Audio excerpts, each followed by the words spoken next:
अस्सलाम वालेकुम क्लास। आज हमने डिस्कस करना है सेकेंड ईयर का हमारा चैप्टर नंबर 16 है स्पोर्ट्स एंड मूवमेंट। और टॉपिक हम डिस्कस कर रहे थे प्लांट्स के अंदर कौन स्पोर्ट प्रोवाइड कर रहा है, कौन मूवमेंट प्रोवाइड कर रहा है। तो आज हमने देखना है, हमने कंप्लीट पढ़ चुके हैं कि प्लांट्स के अंदर स्पोर्ट और मूवमेंट किस तरह से हो रही है। आज हमने ग्रोथ सब्सटेंस पढ़ने हैं, कौन से ऐसे फैक्टर हैं जो प्लांट्स के अंदर उसे स्टिमुलेट कर रहे हैं कि वो मूव करे, ठीक है, वो ग्रोथ अपनी शो करे प्लांट के पार्ट्स की। तो डिफरेंट टाइप ऑफ फैक्टर्स आज हमने डिस्कस करना है। तो टॉपिक का नेम है हमारा role of plant growth substance in the plant movement. ठीक है, कौन से ग्रोथ सब्सटेंस हैं। सबसे पहले तो हमें पता है कि प्लांट्स जो हैं वो मूव नहीं करते one place to another place, just क्या करते हैं, उनके बॉडी पार्ट्स जो हैं वो ग्रोथ शो करते हैं। तो बिकॉज सबसे पहला पॉइंट क्या है, plant do not move from one place to another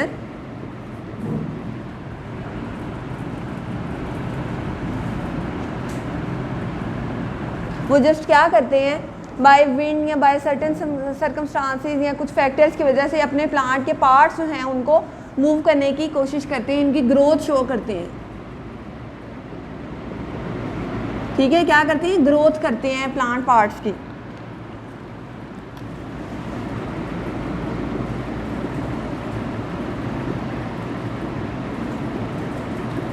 in growth of plant parts में सर्टेन फैक्टर्स हैं जो इन्वॉल्व होते हैं, इनके ग्रोथ सब्सटेंस वो देखते हैं हम कौन कौन से होते हैं।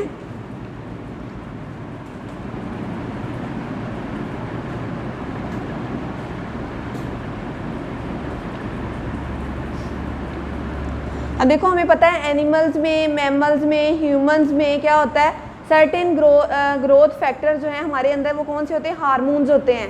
अब हार्मोन्स हमारे डिफरेंट टाइप्स के होते हैं, थायराइड ग्लैंड रिलीज करता है। अब चैप्टर नंबर 15 में हमने एंटी डायूरेटिक हार्मोन पढ़ा था। कुछ हार्मोन्स हमारे, ठीक है, गैस्ट्रिक जूस जो है रिलीज कर रहे हैं, स्टमक के हार्मोन्स हैं, सारे अपना अपना फंक्शन परफॉर्म कर रहे हैं। उनमें ग्रोथ जो है उन फैक्टर्स की वजह से हो रही है, लेकिन प्लांट्स का मैकेनिज्म डिफरेंट होता है एनिमल से। तो प्लांट में जो डिफरेंट ग्रोथ सब्सटेंस है उनमें सबसे पहले आता है ऑक्सिन, AUXINS, ऑक्सिन्स। ठीक है, अब मैंने S यूज़ किया। S का मतलब है कि ये एक ग्रोथ सब्सटेंस नहीं है, एक हार्मोन नहीं है, इसके अंदर डिफरेंट फैक्टर इन्वॉल्व होते हैं। ठीक है, इसकी बुक में आपका स्ट्रक्चर ड्रा नहीं किया गया, मैं आपको समझाने के लिए इसकी स्ट्रक्चर बता रही हूँ कि ऑक्सिन हम किसे कहते हैं। ऑक्सिन का सेकेंड नेम है बेटा indole acetic acid. Indole acetic acid. अब जो एग्जामिनर है वो आपसे ये भी पूछ सकता है कि what is the role of indole acetic acid in plant movement, या आपसे वो ये पूछ सकता है what is the role of auxin in plant movement, वो आपने डिस्क्राइब करना है। अब इंडोल एसिटिक एसिड में सबसे पहले इसका स्ट्रक्चर अगर मैं आपको बताऊं तो जो बेंजीन होती है आपको पता है 6 मेम्ब्रेन कार्बन है, एरोमेटिक हाइड्रोकार्बन है। ठीक है, अगर मैं बेंजीन का स्ट्रक्चर ड्रा करूँ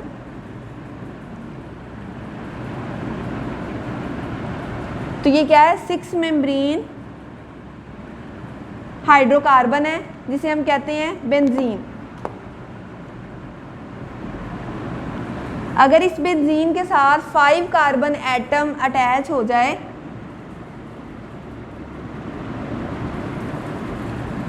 एक, दो, तीन, चार, 5, ठीक है, 4 इसके कार्बन बांड पूरे हैं, हम इसको बांड को यहाँ शिफ्ट कर लेते हैं। अब यहाँ पे 4 पूरे हैं, यहाँ पे अगर 5th वाले कार्बन की जगह नाइट्रोजन मौजूद हो स्ट्रक्चर के अंदर, 5 कार्बन रिंग के अंदर नाइट्रोजन का स्ट्रक्चर मौजूद हो तो हम इसे कहते हैं पायरोल। अगर बेंजीन और पायरोल एसिटिक एसिड के ऊपर अटैच हों तो हम इस स्ट्रक्चर को कहेंगे ऑक्सिन, यानी कि इंडोल एसिटिक एसिड। ठीक है, अगर बेंजीन पायरोल के साथ, नाइट्रोजन के साथ एसिटिक एसिड में अटैच हों तो इसको हम कहेंगे इंडोल एसिटिक एसिड। इन दोनों के स्ट्रक्चर को इंडोल कहते हैं। और अगर इसके साथ C3COOA एसिटिक एसिड अटैच हो जाए तो वो हो जाएगा इंडोल एसिटिक एसिड। ठीक है, इसके फंक्शन की अगर मैं बात करूं तो ये ग्रोथ सब्सटेंस है in the plants, growth stimulating substance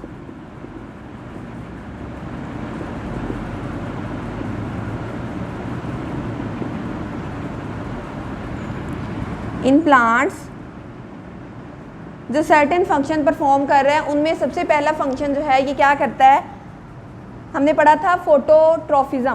तो ये इन्वॉल्व होता है, इन्वॉल्व इन फोटोट्रॉफिज्म।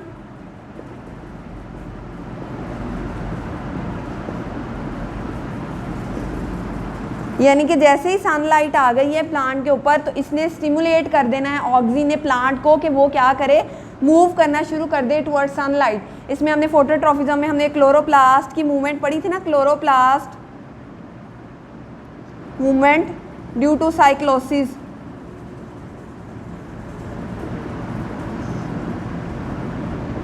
ठीक है, ये फर्स्ट इसका फंक्शन है कि ये इन्वॉल्व होता है इन फोटोट्रॉफिज्म। इसका सेकंड फंक्शन है, ये क्या करता है, पॉजिटिव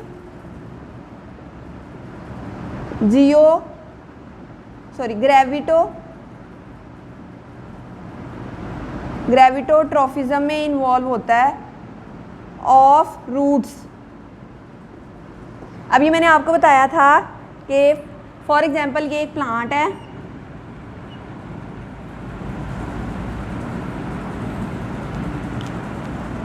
ये उसकी रूट्स हैं।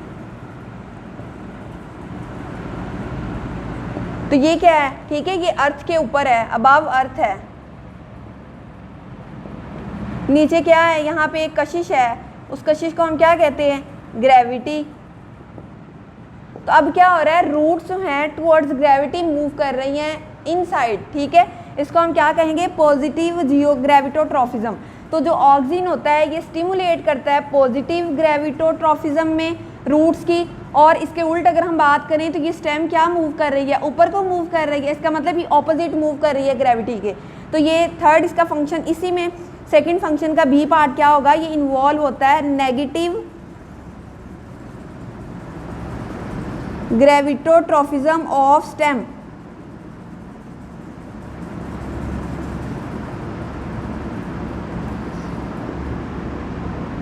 ठीक है, यहाँ तक फंक्शन क्लियर है कि ये ग्रोथ सब्सटेंस है। सबसे पहले फोटोट्रॉफिज्म में इन्वॉल्व होता है, उसके बाद पॉजिटिव ग्रेविटोट्रॉफिज्म में, और सेकंड नेगेटिव ग्रेविटिज्म में ऑफ स्टेम।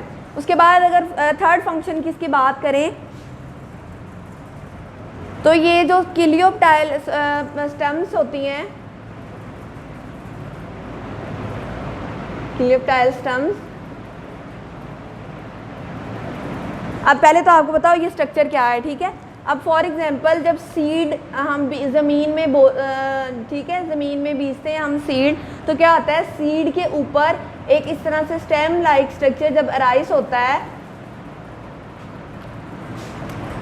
तो ये जो सीड होता है इसके मिड से एक इनर सी लाइन यानी कि इनर स्ट्रक्चर अराइज होता है जिसको हम कहते हैं सीलियोप्टाइल। ठीक है, इस रेड वाले स्ट्रक्चर को हम कहते हैं सीलोटाइल। जब इससे यहाँ से स्टेम या लीफ, कोई भी लीफ ओरिजिनेट होना है, उस स्ट्रक्चर को हम कहेंगे क्लियोप्टाइल स्टम्स। ठीक है, उसके बाद क्या होता है, ऑक्सीजन का फंक्शन अब बता रही थी कि ऑक्सीजन जो है क्लियोप्टाइल स्टम जो हैं इनमें इन्वॉल्व होता है, इसकी ग्रोथ में इन्वॉल्व होता है। जैसे लीफ की यहाँ से ग्रोथ होनी है स्टेम में, तो इसमें किसका कौन सा हार्मोन, कौन सा ग्रोथ सब्सटेंस इन्वॉल्व है, ऑक्सीजन। ठीक है, उसके बाद इसका फोर्थ जो फंक्शन है, ये क्या करता है, स्टेम को अपवर्ड ग्रो करने में हेल्प करता है।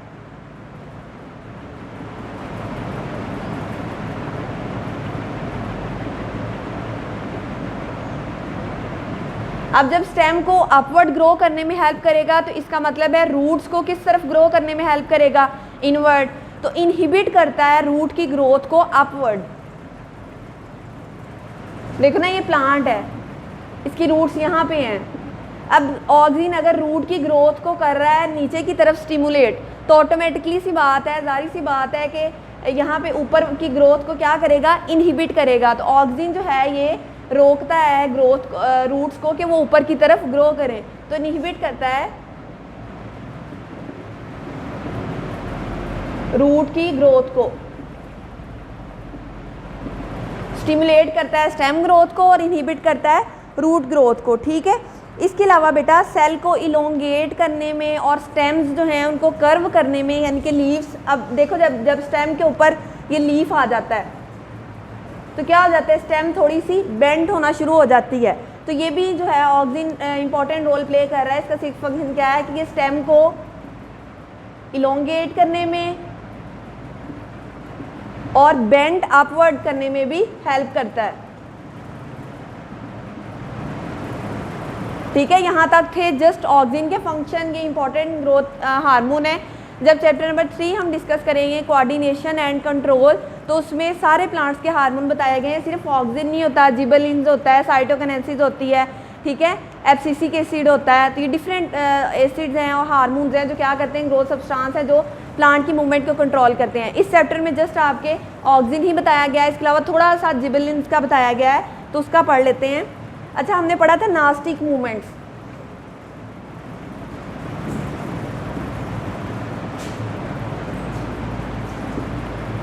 नास्टिक मूवमेंट्स पढ़ा था लास्ट टॉपिक में। वो क्या था, नास्टिक मूवमेंट्स ऐसी मूवमेंट्स होती हैं जिनमें स्टेम जिग-जैग पैटर्न में मूव करती है।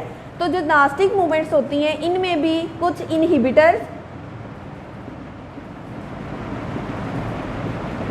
और कुछ स्टिमुलेटर्स इन्वॉल्व होते हैं।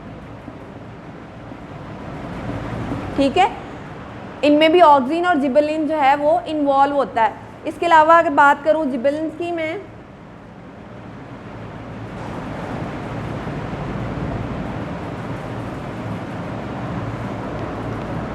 तो ये क्या करता है, इसमें हमने पढ़ा था कि एक होती है एपिनास्टी और एक होती है हाइपोनास्टी। एक मैंने बताया था एपिनास्टी और इसके उल्ट हमने पढ़ा था हाइपोनास्टी। तो जो एपिनास्टी थी वो थी ओपनिंग ऑफ बड और जो हाइपोनास्टी थी वो थी closing of bud. Last lecture में बहुत डिटेल से आपने इसको समझा था।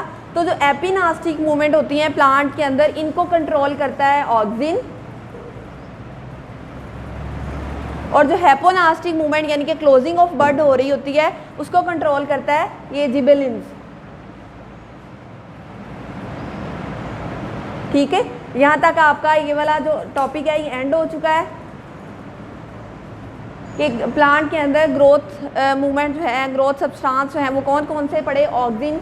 उसके अलावा इसके अंदर डिफरेंट फैक्टर थे, लाइक इन्वॉल्व होता है फोटोट्रॉफिज्म में, पॉजिटिव रूट की ग्रोथ में, ठीक है, स्टेम की नेगेटिव में। उसके अलावा स्टेम को अपवर्ड ग्रो करने में, क्लिप्टाइल स्टम्स में इन्वॉल्व होता है, रूट ग्रोथ को इनहिबिट करता है अपवर्ड जाने में, स्टेम को इलोंगेट करता है और बेंड करता है अपवर्ड। नास्टिक मूवमेंट में कुछ इनहिबिटर्स और कुछ स्टिमुलेटर इन्वॉल्व होते हैं। अब उसके अंदर जो नास्टिक मूवमेंट होती है यानी कि जिग-जैग मूवमेंट होती है,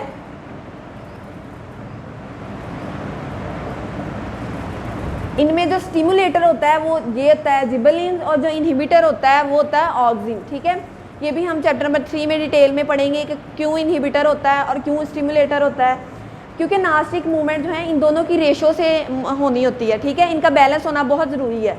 तो ऑक्सिन जो इनहिबिटर होता है और जो स्टिमुलेटर होता है जिबरेलिन, इनकी रेशो से प्लांट की ग्रोथ होती है। ठीक है, उसके बाद हमने पढ़ा एपिनास्टिक मूवमेंट ओपनिंग ऑफ बड है तो वो ऑक्सिन कंट्रोल करेगा, हाइपोनास्टी जो है ये क्लोजिंग ऑफ बड है तो ये जिबरेलिन जो है वो उसको कंट्रोल करेगा। इसके बाद जो हमारा टॉपिक है वो है sport and movement in plant in animals.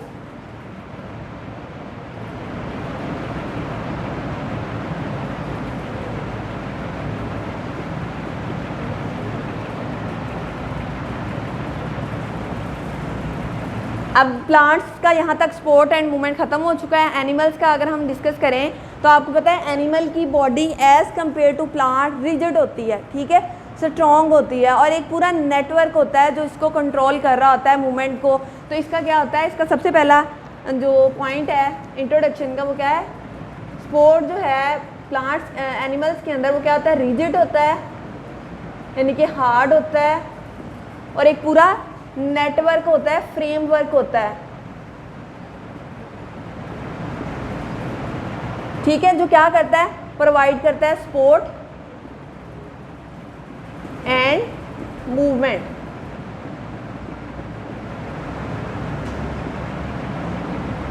अब आपको पता है एनिमल्स 2 टाइप के होते हैं, या तो वो यूनिसेलर होंगे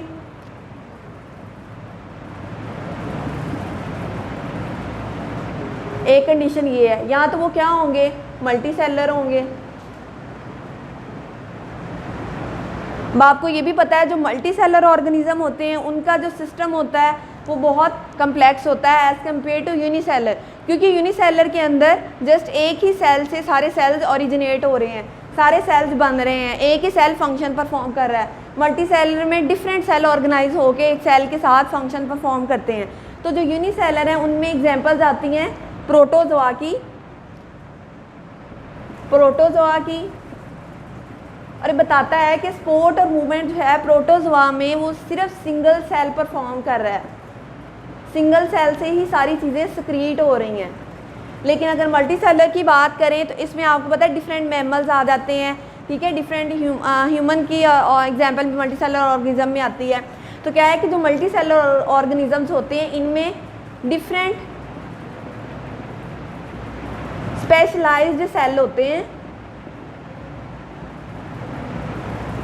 जो क्या प्रोवाइड कर रहे हैं, सपोर्ट प्रोवाइड कर रहे हैं टू द एनिमल बॉडी।